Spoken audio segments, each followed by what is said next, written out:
freedom of speech, fundamental rights, freedom of conscience, academic freedom, freedom of press, and the right to listen. You're listening to So to Speak, the free speech podcast, brought to you by FIRE, the Foundation for Individual Rights in Education.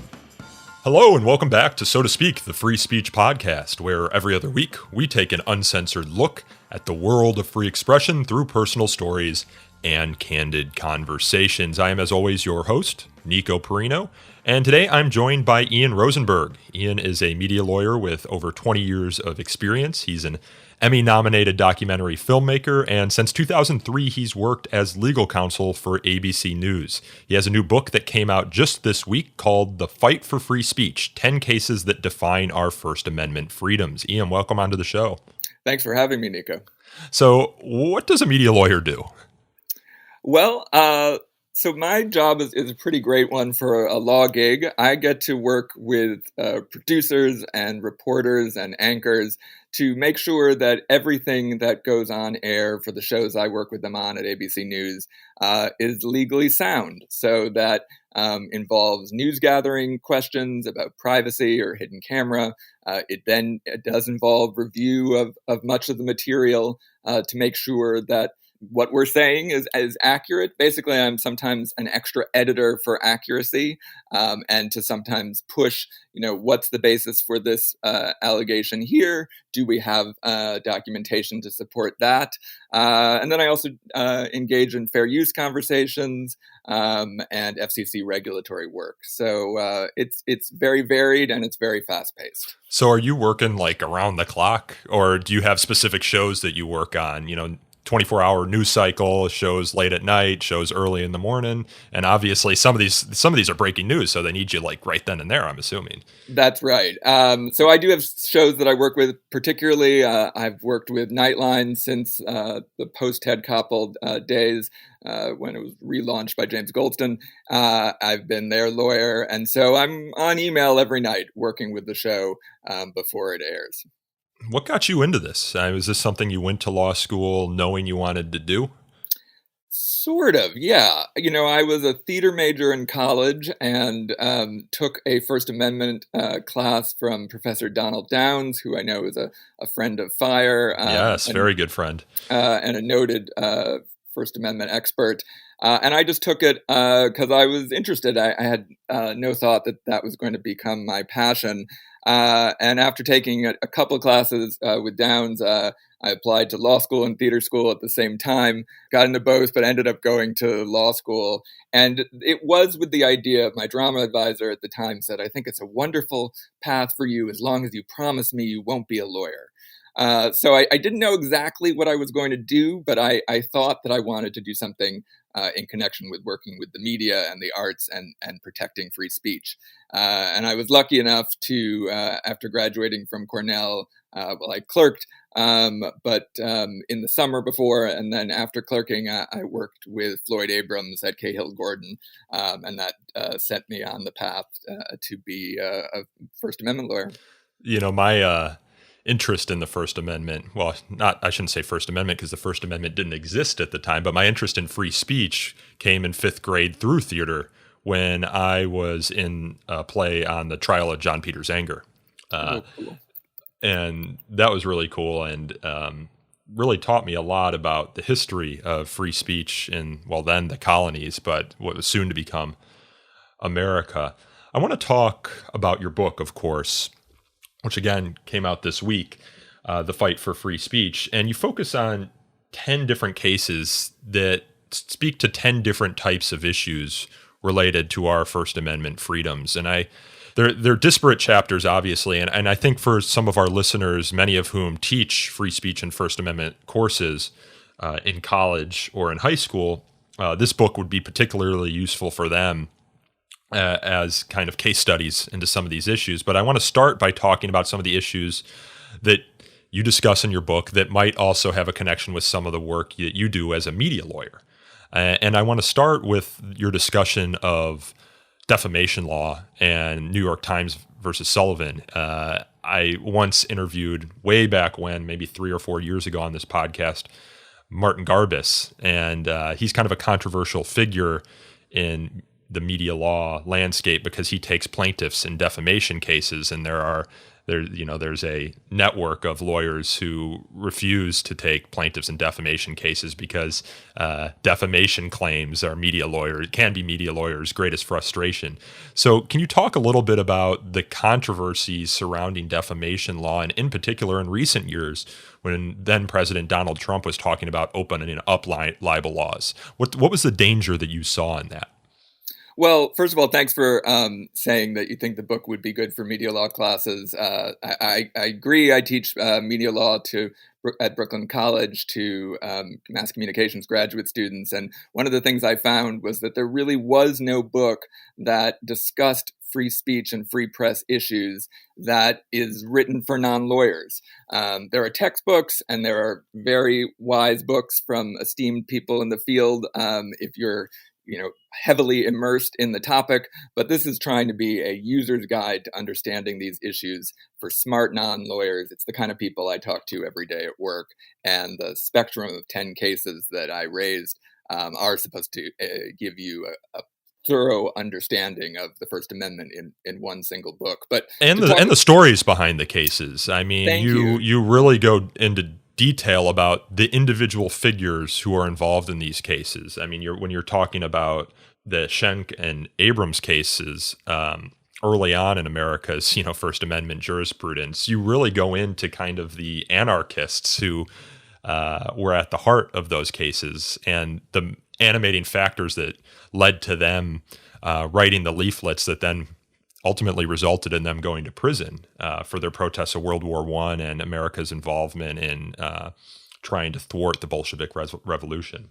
Yes, and that's really the fight part of the fight for free speech. What you don't learn in law school is you learn the rules of law and you learn the cases in law school, but you don't really talk about the real people behind the stories that led up to their challenging their free speech rights all the way to the Supreme Court. And as you say in Abrams, I did not know much at all about Molly Steimer, who was a very young immigrant anarchist teenager when she threw out leaflets in Yiddish from the Lower East Side to protest World War I, America's involvement against Russia in World War I.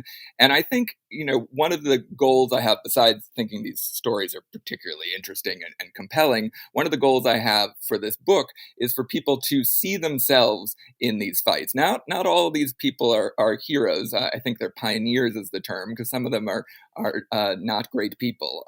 But I think everyone can start to identify with the people behind these stories. And I think that really illuminates the rights that we're talking about. Yeah, I like the story that you talk about Larry Flynt and Jerry Falwell. Of course, that famous case, Hustler v. Falwell, in which the noted pornographer Larry Flynt parodied Jerry Falwell and his mother, but they became friends at the end. I didn't know that. That's actually a quirk, a historical fact that I wasn't aware of. Yeah, it's fascinating. They are really two apocalyptic figures in this battle over the right to parody, and I talk about what that means for Trump's attacks on Saturday Night Live. But those two figures, I say, when they were sitting at the Supreme Court, Larry Flynt and Jerry Falwell, were both smiling.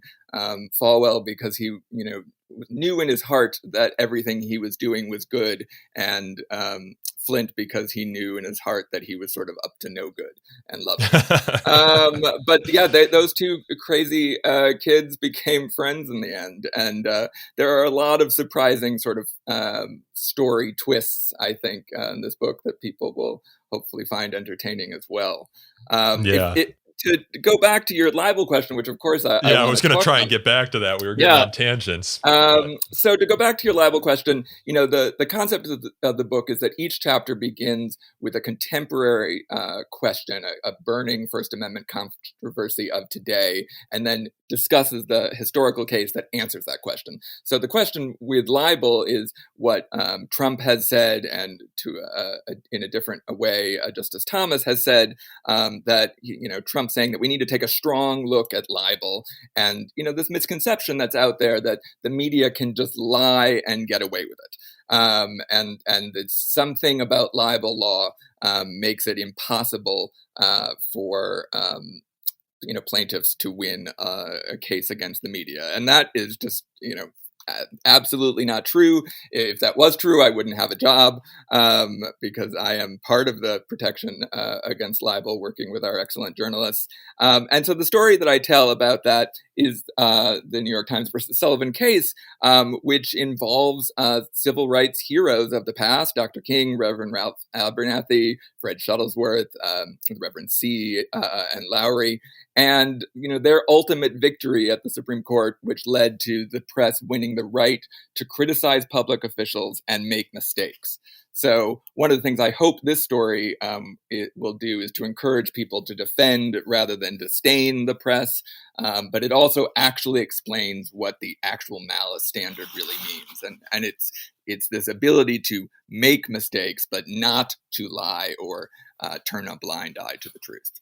And prior restraints, also something that I imagine you deal with a lot in practicing media law. Yeah, and the current event that you use here as the hook to get into the Pentagon Papers case is the 60 Minutes interview that Stormy Daniels had with Anderson Cooper, and Donald Trump's then subsequent efforts to get that, prevent that story from getting aired. Can you talk a little bit about how, as a media lawyer, you all think about prior restraints? We, amateur First Amendment experts, often think of the prior restraints as the one thing that, going back to the founding of America, the founders were worried about.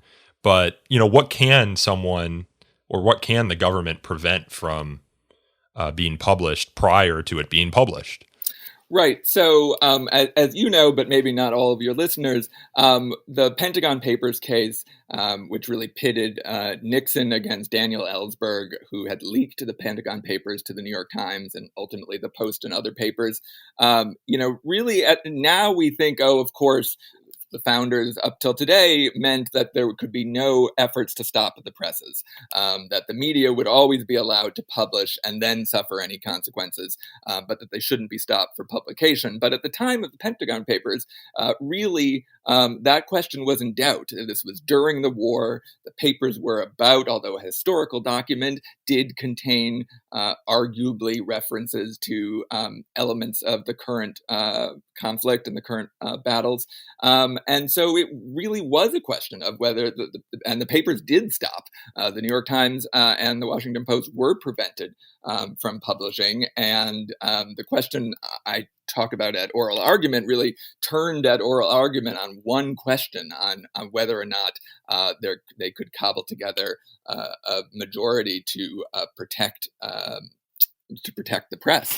So the rule is that except under the most extreme circumstances, when there would really be a direct, imminent threat to specific harm, the example given, loss of lives on the battlefield, but concrete, immediate and direct harm is the only excuse for stopping the presses, for preventing publication. So on the one hand, we have this very bedrock principle that if you can't get a prior restraint about war documents in the middle of a conflict, one would think that you can never get a prior restraint.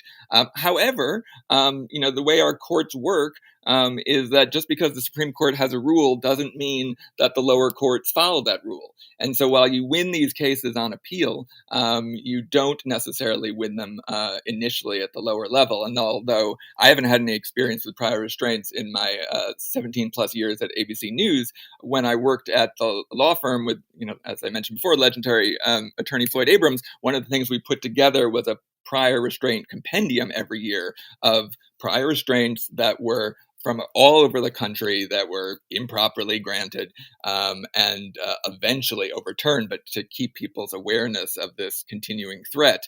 And so in the book, I do talk about Trump's initial efforts and the rumors of potential efforts for him to try and stop Stormy Daniels from speaking on 60 Minutes to Anderson Cooper. But then, since the book came out, we had actual examples of Trump trying to stop the book from Mary Trump through his family and trying to stop the Bolton book. And one of the things when I was and the Cohen book, right? His former lawyer, what is his first name? Cohen. He's been out of office for a month now, and I'm starting to forget the people that he surrounded himself. Some of these things are happy. I'm happy to forget, but So the Trump administration and surrogates have certainly tried to bring back a more disturbing, view of prior restraint, and so I think it's something that we need to really know about and not think this is a concern of the past. When I listened to the hearing in the Bolton book, I was very disturbed that the judge in the case, although he ultimately ruled that there could be no prior restraint against the Bolton book, he did basically on the non-legal basis that the horse has left the barn, that too many copies had already been sort of internationally sent out into critics. He did not mention the Pentagon Papers case in the entire oral argument, and that although it was a victory in some sense for a free press, it was a disturbing victory, and I think we need to be sort of eternally vigilant to understanding the importance of that right. I wonder how much it costs to insure those books before they go to press, just because something like the Bolton book is going to get challenged either with an attempt at a prior restraint or defamation or something else. You're when you buy the insurance that you're going to get paid. You're going to pay for that defense. But when you were doing the Floyd Abrams compendium on prior restraints and you were looking at the national landscape for them, how many cases were you seeing? I mean, when I think of prior restraints, I almost think of them as being sort of archaic in the free speech world. Like, we used to have banned books all the time. Now they're more often challenged rather than banned. And I sort of think of prior restraints that way, is that the law was settled, but it sounds like it's not. Are we talking, a handful of cases, dozens of cases, hundreds of cases? We're talking hundreds. I mean, this is now 20 years ago, but I believe Cahill still puts out this guide. We're talking about hundreds of cases that the issue gets raised. And then we're talking about more than a handful in which some level of prior restraint is granted. For example, there was an initial New York trial court that granted a prior restraint of the Mary Trump book, which was then overturned. So, most of the general public just hears like, oh, there's some threat to the book. Oh, no, it's going to be published. But, actually underneath there are cases in which the wrong decision is being made. And so, one of the other things I want people to take out of this book is that, I'm focusing on 10 Supreme Court cases because that is the clearest way of distilling what First Amendment law is. And I particularly chose cases where we can say this case really defines the area and this right. But actually, free speech is a grassroots activity that happens every day. It happens in our schools and our churches and our synagogues and our mosques and at our community boards. And that we need to know what our rights are to take action on the ground level before the years it would take to get something changed on appeal. And I do want to turn to the schools in a moment, but before we do that, before we leave media law, I want to ask you about Saturday Night Live, the networks, and the so-called dirty words. In your book, you talk about the George Carlin case. It's been many decades since that Carlin case. It seems as though the words that were used there, the profanities that were used there are, they're still considered profanities in many cases, but they don't have the same sort of bite that they did back in the 70s. How in media law or, when you're taking a look at segments, do you think about what is profane, what is not, what could get you in trouble with the FCC these days? Well, yeah. So the issue is that I focus on as the contemporary question in the book is when Samantha Bee used the C word to describe Ivanka Trump in connection with, the Trump administration's child I was going to say child immigration policy, but taking children away from their parents who were trying to seek asylum in the United States. So she used the C word, and people freaked out. And the question is, what can you say on television and radio? And there's a couple of surprising things about that, as you were alluding to. First, it's that, yes, George Carlin's 7 dirty word monologue from the 70s still defines today largely what cannot be said on broadcast television and radio. And it's very fun to go back and talk about the subversive fun that Carlin had with his monologues. He talks about how, Lenny Bruce was crucified for playing with language, and I became a success because of it. So we have this case, which leads to the Pacifica case, which really defines what can and cannot be said on broadcast television and radio for most of the day. There is this window of time. There's a safe harbor period at the end of the day and in the morning where you can have more adult content. But we also have this, but that doesn't answer then, so if you can't say words like that, how does Samantha Bee get away with it? And the unsatisfying answer is because cable is different. I was going to ask you about that. Yeah. Yeah. And so because of sort of historical anomalies that frankly don't make a lot of sense, we have this bifurcation of what can be said on cable and what can be said on the rest of broadcast television and broadcast radio. And we might need to describe the difference between cable and broadcast for our younger listeners who probably don't get the dichotomy, just because they've always operated in a system where they kind of function in the same way, where they don't even have cable packages. Exactly. We're on the same wavelength. But I was just going to say that, even though I'm a broadcast lawyer and I work for a broadcast network, when I was trying to explain to my kids at one point, the difference between broadcast ABC television and something else, they were like, oh, is that Netflix? No, it's not Netflix. Oh, is that streaming? No, it's not streaming. Oh, is that on demand? In a world in which and they were all the right questions. It's just that, people are not only their feelings about language have changed, but they're platform agnostic now.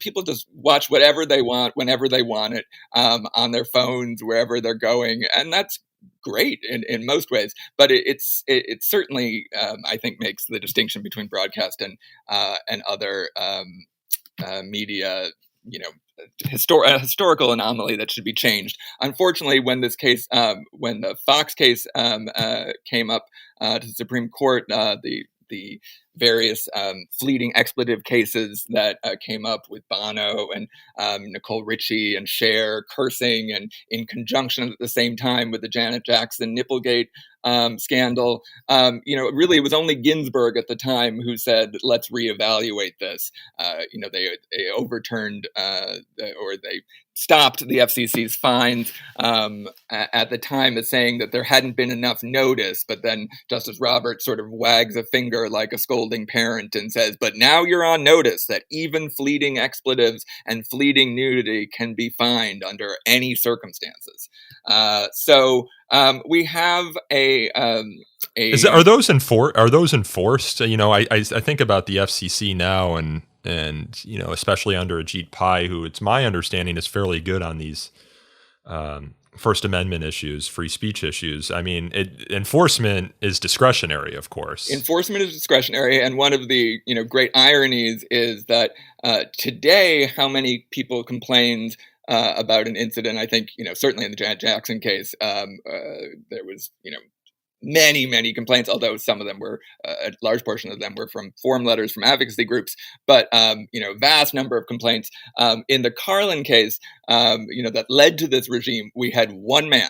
The FCC received one complaint by this guy who was not just some random father, but it was part of an advocacy group called Morality in Media, who was claiming his young son was offended by Carlin, and in fact, his son was going off to check out Yale with him that day, so really not some innocent babe.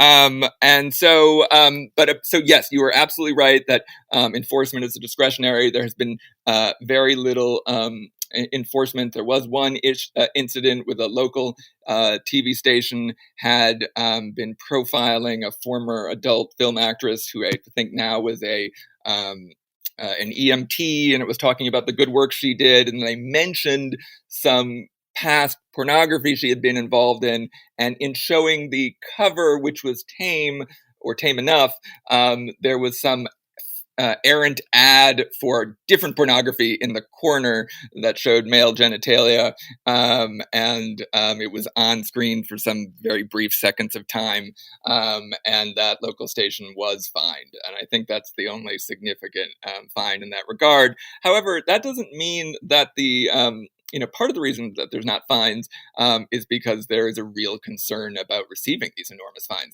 Yeah, there's a chilling effect. So absolutely. This is, I talk about the rights you have in the book, and one of the only right that I focus on that we don't have is that there is no right to curse on broadcast television or radio. I want to turn now to kind of how you begin the book, at least in the first paragraph, which is talking about student speech rights. You have 2 children, as you reveal in the book, and in 2018, there was, of course, the school shooting in Parkland at Marjorie Stoneman Douglas High School, and in the wake of that, there was a lot of student activism around gun control, including a nationwide student walkout from their classes to protest. And there were a lot of questions at the time regarding the rights of students to leave their classes in protest. And you address this a little bit in the book, and I'll ask the question to you squarely. Did they have the right to walk out? So the answer is no. Walkouts, let's start with the happier news, which is that thanks to a middle school student named Mary Beth Tinker and a friend and her brother who wore a black armband during the Vietnam War to protest the war in Iowa, in her middle school, that led to a transformative victory for student speech, the first recognition by the court that students don't lose their right to freedom of speech as they pass through the schoolhouse gates. And I talk about that extensively, and her fascinating involvement both as a student activist and then supporting the students at Marjorie Stoneman Douglas High School many years later in another sort of intriguing twist. But the right has been narrowed, and what it means really is that you have a right to non-disruptive protest. It can't just be a fear of disruption. That's not enough. There has to be some reasonable belief of concrete disruption. And I think all courts would find that if you're actually walking out of school, that you would be disrupting your education, but also potentially the education of others. However, it would be an act of civil disobedience. Even in an act of so it would be an act of civil disobedience. That's right. You would be sort of breaking the rules to make an important point. However, what is very important to note, and this came up with the national school walkout controversies, schools can't punish you more because you're walking out for protesting something than if you were walking out because you want to go to the mall. And there definitely did seem to be a lot of examples of threats of viewpoint discrimination that particularly in more conservative towns where gun control laws are looked on with disfavor, or gun control advocacy is not popular, it seemed like there was going to be a lot of punishment of students to a greater degree than they would have if they had just been an unexcused absence. So you saw that too in more liberal jurisdictions where there seemed to be sort of tacit support for the walkouts, and then you had minority students, minority here numerically, not demographically, who were opposed to gun control measures, who seemed to balk at what they seemed to think was tacit support for them and not for their individual protests. So yeah, you need to avoid the viewpoint discrimination in any disciplinary measures that you hand down.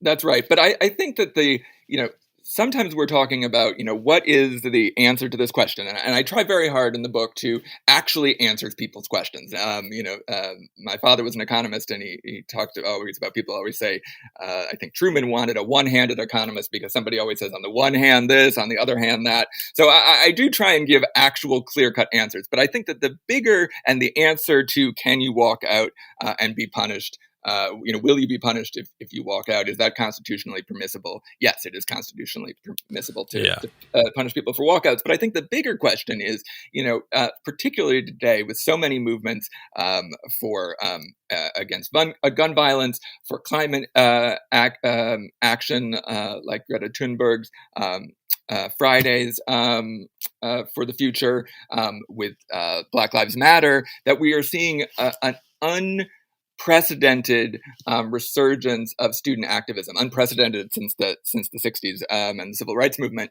and that students do need to know that they absolutely do have rights in school, and that you do not lose your free speech rights, because I do believe that student-led free speech movements are not only the future, literally, but are the real hope of a continuing robust free speech framework for as we go ahead. And we actually have a student free speech case that just got accepted by the Supreme Court, and we'll hopefully hear oral arguments later this year. It's the Mahanoy case involving a cheerleader who was upset with decisions made in the cheerleading program, protested them in some might call it vulgar way outside of school. And the question before the court, as I understand it, is whether that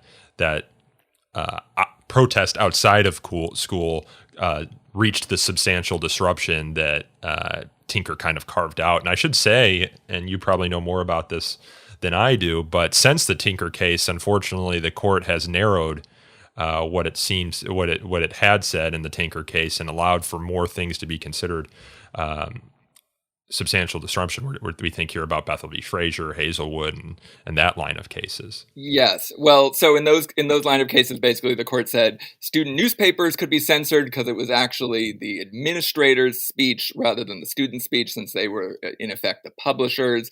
They said vulgar language could be censored or could be stopped by the school when some kid gave a nomination speech for student government and kept using some very weak double entendres.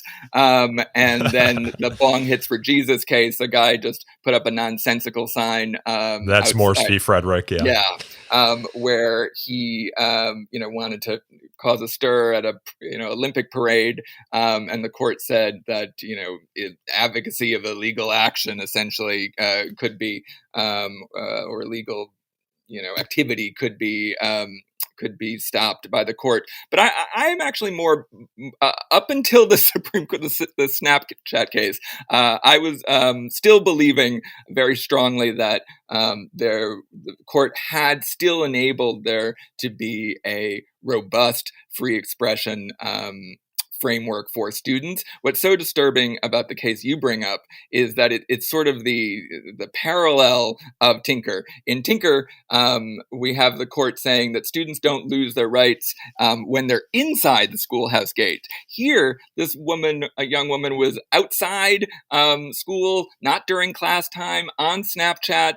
And her speech is trying to be curtailed by the administrators of the school. So it's not that she's losing her free speech rights when she goes through the schoolhouse gates. It's that she's losing her free speech rights because of her identity as a student, because of her enrollment and participation in school activities, and that seems very disturbing. And I'm nervous about where the court is going to go with that. But the only way we can understand whatever the court's decision is a closer look back at Tinker.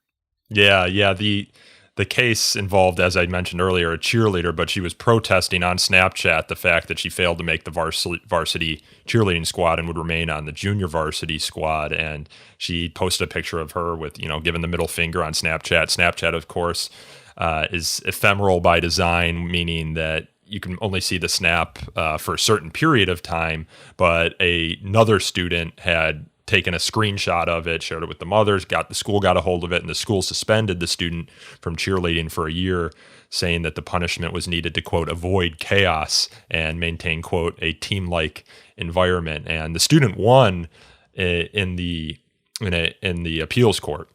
And it's a strong decision, and I think absolutely the appeals court has rightly decided. You know, one of the things that's ironic about that is I also talk about flipping off the president. So the idea that you can't flip off your school administrators when you're angry about not getting on a team.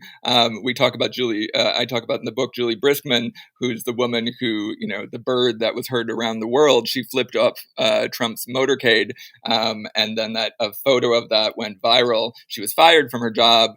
And I talk about how there is a right to offend, and the original key Supreme Court case about that is Cohen versus California, where the protester went. You can swear on this podcast. Okay, thank you. It's not regulated by the FCC because we're not on broadcast radio. Yes, he wore a jacket that said "fuck the draft" in the courthouse, and that led to the wonderful language that one man's vulgarity is another man's lyric. You have this right to offend. So there is a right to flip off the president. There is a right to curse in a courtroom, and there absolutely should be a right for a student to curse in a non-violent, non-disruptive way outside of class. It seems like it should be a slam dunk victory, but we'll see. I want to turn now to the Colin Kaepernick's protests on the field during the national anthem.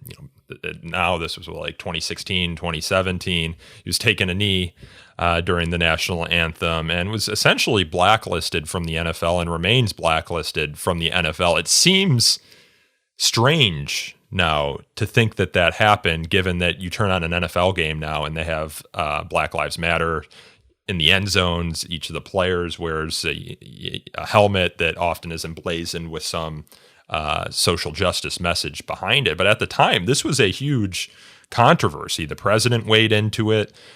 As I said, Colin Kaepernick was kind of blackballed from the league. And there was a discussion as to whether Colin Kaepernick had a free speech right to do this. So I'll put the question to you. Did he? Well, this is one of those areas where it's complicated. So the short answer is no, because First Amendment rights essentially always involve the government or state actors, and private employers are allowed to discipline or fire employees for their expression that they don't like. But I don't think the story ends there. And you bring up that I think that the Take a Knee protests are the most important protests of our time in terms of free speech and what they mean, both in terms of controversy and in terms of our actual rights.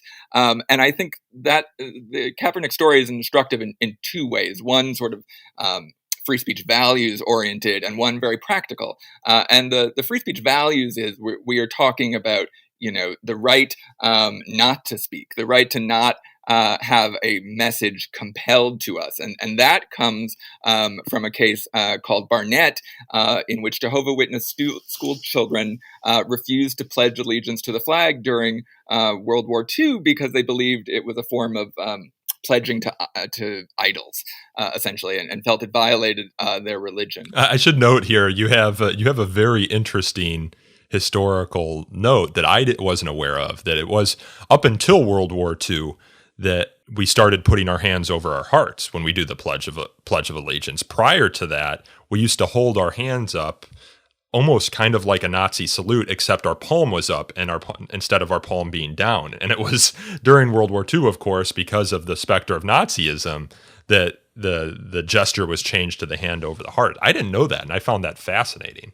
Yeah, there are photos that are amazing of rooms full of school children, and and they clearly look like American school children, and you think, oh my God, are they all swearing Heil Hitler?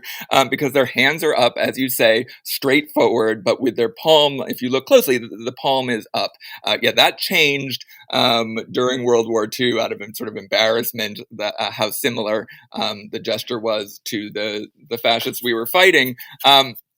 But I think it's also just another, not only is it a fascinating historical anecdote, but it shows how much patriotism and the perceptions of patriotism can turn on a dime. This is the only gesture we can do. It's the absolute right thing. If you don't do it, you're unpatriotic. Oh, but we're actually going to change it right now because now we've changed our perception of that. So, the Barnett case was another example of changing perception. The court found that just as there was a right to speak, that there was a right not to speak, that the government couldn't force you to adhere to a message that you don't agree with. And, very memorably, Justice Jackson said, if there's any fixed star in our constitutional constellation, it's that no official, high or petty, can prescribe what shall be orthodox in politics, nationalism, religion, or other matters of opinion, or force citizens to confess by word or act their faith therein. It's just beautiful language that this is the fixed star in our constitutional constellation of ideas, that we cannot force people to agree with a message that they don't have in their hearts. And absolutely a parallel to what Kaepernick was saying in framework, as well as his important message about violence against Black communities from the police and others. So that's the emotional and theoretical free speech issue, but the very practical free speech issue is that while Kaepernick was not protected by the mistreatment by the NFL, student athletes, any student athletes at public universities or public high schools do have the right to take a knee. And if the administrators of those institutions seek to stop them for doing that, Barnett squarely protects them. And so it is not just a case of, well, athletes in theory have this right. Student athletes absolutely have that protection, and thanks to these school children from World War II. I found it interesting that you note in your book that it was really only in 2009 that NFL teams started joining the crowd on the sidelines for the national anthem. Prior to that, it wasn't always the case that the NFL teams would even be out there during the national anthem. Yes, which is another weakness of their argument in disciplining them. And while they do have a free speech right, or have they are allowed to stop their employees from doing speech that they don't like, I am not taking an opinion on whether there was collusion, as Kaepernick's lawsuit, which settled, everyone thinks, sort of in his favor, although it's confidential. That's a non First Amendment issue. But I think, and I was able to, the book was going to press as Black Lives Matter resurgence was happening, and some of the NFL's quasi apologies after the fact were coming out. But I do point out that these apologies to me ring, and to other commentators like Howard Bryant, who speaks very eloquently on ESPN.com and other places in his books, that these, until there is recompense for Kaepernick, until they mention, Goodell mentions Kaepernick by name in an apology, I feel like he has violated the spirit of the First Amendment in an egregious way. The NFL has violated that spirit in an egregious way. Yes, of course. Somewhat similarly, social media companies. There's a big debate right now. We could probably spend a whole podcast talking about the various free speech debates surrounding tech companies and social media companies, but these are also private entities, and they can set up terms of use or terms of service and create communities around the set of values that they want to create their communities around. And that's actually their First Amendment right to do so as well. But I often hear from listeners who are very concerned about how these social media companies enforce their terms of service or enforce their community standards. So do you have any concerns surrounding how these companies are approaching so-called hate speech, fake news, or even in the case of Twitter or Facebook, the refusal to host or ban, government officials or former government officials like President Donald Trump? Right. Well, in talking with people about my book, this is definitely the number one issue that people keep bringing up. And Ian, I get it all the time, from family, from friends.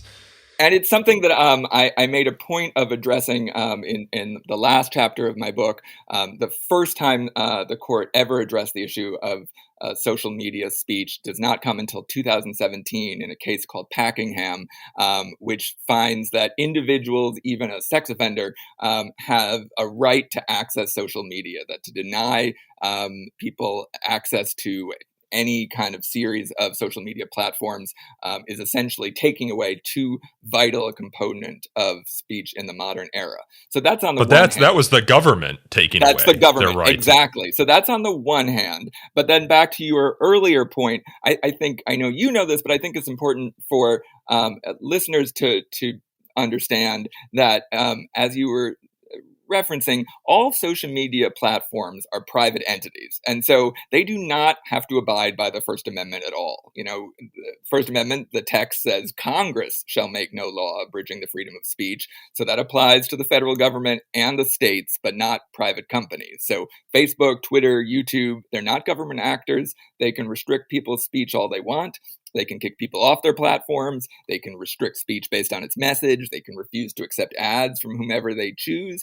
And that these are editorial decisions that reflect the free speech rights of the social media companies themselves. So this raises a host of political and social issues, but they are not going to be found by courts to be unconstitutional violations of the First Amendment. Twitter and all the other platforms are 100% within their constitutional right, or are 100% able to, without fear of any constitutional limits, to deplatform Trump.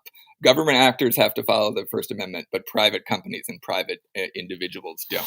So that is, I think, a core set of First Amendment law and First Amendment issues that people need to understand as a starting point. But then to the harder part of your question, I don't think that means that we need to throw up our hands and go, okay, well, social media companies can do whatever they want. I guess the First Amendment doesn't save us here, because I think we should advocate, depending on your belief system, but advocate for change in the way social media companies manage their content. And certainly the lack of transparency is a glaringly obvious flaw in their current systems. But the First Amendment isn't the tool to fix those problems, in my opinion. I want to close here by asking you about shouting fire in a crowded theater. You address this in your book as one of the kind of cop-outs for First Amendment protection, and often a misunderstood one. Can you give us the history around it and why it is usually wrong when people cite shouting fire in a crowded theater as a way to kind of justify censorship? Yes. So this is a personal bugaboo of mine, and I'm glad to be able to shout it to the rooftops. You know, whenever anyone wants to bring about speech restrictions or restrictions on the press, they always say, "Well, you know, you can't shout fire in a crowded theater," which is an egregious, sometimes intentional, sometimes just a unknowing mistake. The actual language from Justice Holmes is that you can't falsely shout fire in a crowded theater and cause a panic. So the two elements that are crucial to when we should think about the possibility of restricting speech are falsity and harm. Of course, you can shout fire in a crowded theater. If there's a fire, you should get a medal for shouting fire in a crowded theater. And you should also shout fire in a crowded theater if you smell smoke and it turns out it's not smoke. It's just an effect of what's on the stage. If you just yell fire and then the usher comes out and goes, "No, everything's okay," you shouldn't be penalized for that. We don't want to have a deterrent for people to call out when they should say something when they see something.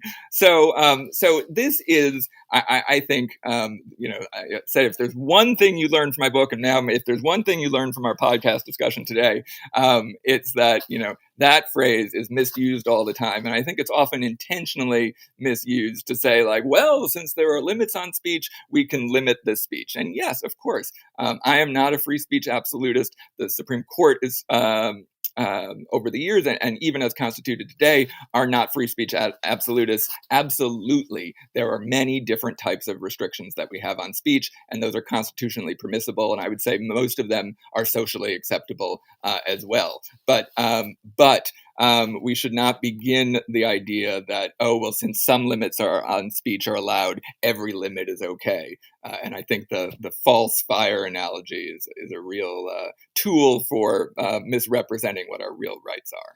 Well, we started this podcast talking about your theater background, and we ended it with your theater bugaboo. Ian, it's been a great pleasure.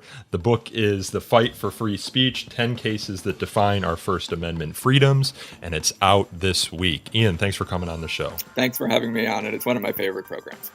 Thank you. This podcast is hosted, produced, and recorded by me, Nico Perino, and edited by Aaron Reese. To learn more about So to Speak, you can follow us on Twitter at twitter.com/freespeechtalk or like us on Facebook at facebook.com/So to Speak podcast. We also take email feedback at so to speak @thefire.org. If you enjoyed this episode, please consider leaving us a review on Apple Podcasts, Google Play, or wherever else you get your podcasts. They do help us attract new listeners to the show. And until next time, I thank you all again for listening.